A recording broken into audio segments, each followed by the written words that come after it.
और सीधे आपको ले चलते राज्यसभा, जहां पर जीएसटी बिल पर चर्चा शुरू हो गई है।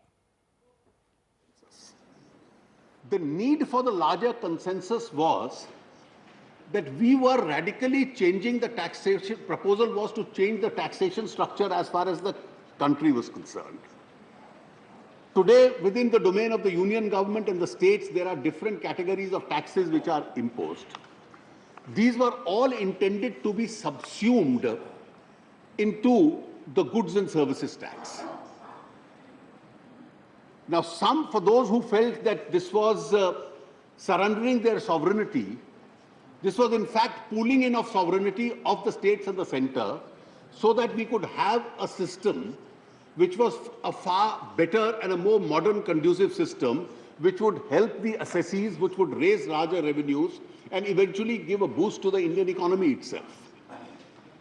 The merits of the system itself are that it would convert India into one uniform economic market with a uniform tax rate, bring about a seamless transfer of goods and services across the country, enable us to check evasion, and therefore enlarge the revenues as far as the center and the states are concerned. This would also be equitable in as much as the consuming states would also be benefited as far as their economy is concerned. Many economists and analysts believe that this would also give a boost as far as the growth rates in the country are concerned. It was therefore extremely important that before a bill of this kind, which brings about a major change, is concerned, there is a political consensus built up to the extent that it is possible. And therefore, once the Select Committee and earlier the Standing Committee had made their recommendations, the Empowered Committee of the State Finance Ministers was consulted from time to time to suggest various changes and improvements on the bill. Simultaneously, a process of dialogue with all major political parties in Parliament was also undertaken. And therefore, the two discussions, both in the Empowered Committee and a dialogue with the political parties, had to be balanced with each other. And the best possible outcome had to be incorporated as far as the bill is concerned.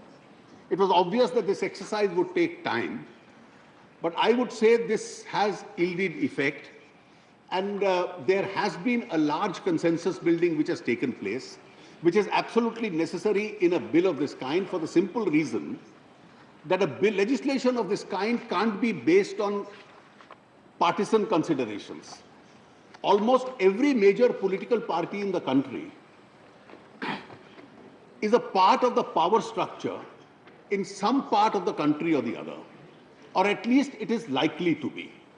And therefore, since this impacts across the center and the states, a larger political consensus was necessary, and therefore we have systematically worked towards that political consensus.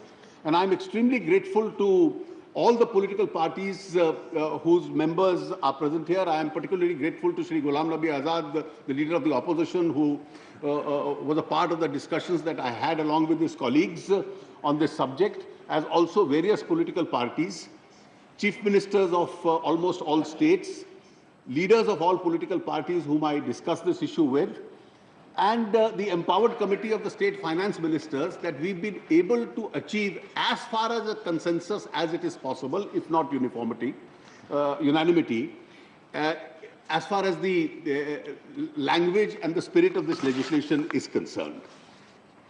So the bill seeks to subsume, and I'll answer this, I'm sure the members will reflect on this, and if there are issues raised, I'll answer it in the reply. Various taxes as far as the central government are concerned and the state governments are concerned into a uniform goods and services tax. As a part of the consensus, the state strongly felt that alcohol had to be kept out. Many states felt that petroleum products be kept out. So the arrangement that has been made is that alcohol is not a part, at least portable, consumable alcohol is not a part of the GST. Technically, petroleum products are, but they are being zero rated.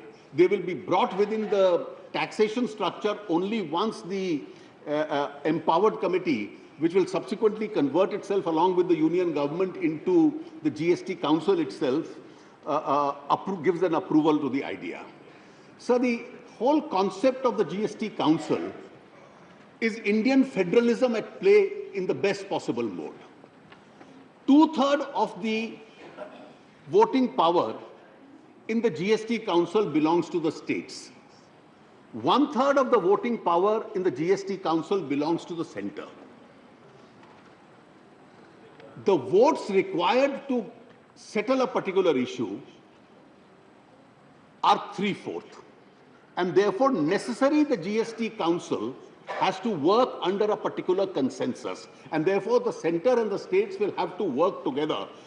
The center will have a veto on the state will have a veto on the center, and therefore this will be federalism at play, under which the GST Council itself would be then able to take its decisions.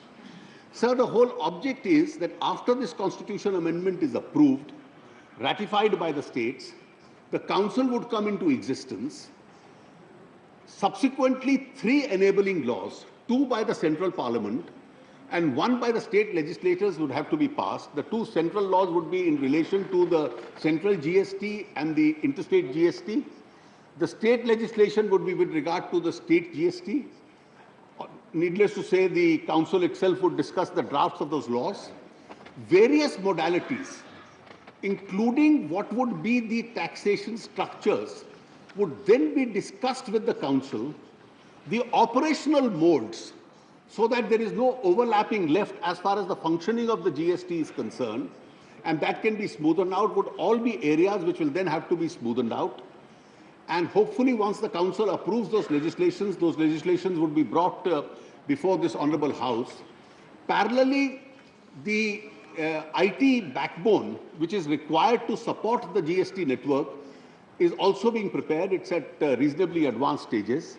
And once these proposals are carried, we'll be able to put this in actual action as soon as we can pass these legislations, and the IT infrastructure for that is necessary. I hope this is done as quickly as we can.